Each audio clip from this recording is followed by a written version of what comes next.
তো তোমাদের আজকে দেখাবো অন্নপূর্ণা যোজনা যে ফর্ম সেটি কী করে ডাউনলোড করতে হয়। তো প্রথমে চলে যাবে গুগলে, সেখানে গিয়ে সার্চ করবে লক্ষ্মীর ভাণ্ডার। তারপরে এরকম পেজ খুলে যাবে নতুন একটা, এখানে আছে অন্নপূর্ণা যোজনা পোর্টাল, এটাতে ক্লিক করবে। কিছুক্ষণ ওয়েট করার পরে দেখবে যে এরকম চলে এসেছে। তো ইংরেজিতে ডাউনলোড করার জন্য প্রথমে আছে ইংলিশ, বাংলায় আছে, তারপরে হিন্দিতে আছে। যার যেটা লাগবে এখানে ক্লিক করলেই ডাউনলোড হয়ে যাবে। তবে বাংলায় করবো, তো বাংলায় ক্লিক করলাম। উপরে হচ্ছে ডাউনলোডিং ফাইল, ডাউনলোড হচ্ছে।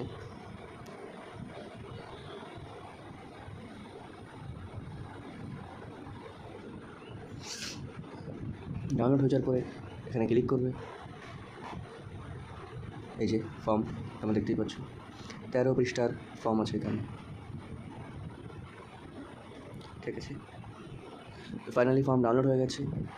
তোমরা এবার এখানে দেখে নিতে পারো সব কিছু এই একই সিস্টেমে, ইংলিশ হিন্দি, ইংরেজি হিন্দি, যেটা যার লাগবে ওখান থেকে ওরকমভাবে ক্লিক করে ডাউনলোড করে নিতে পারো।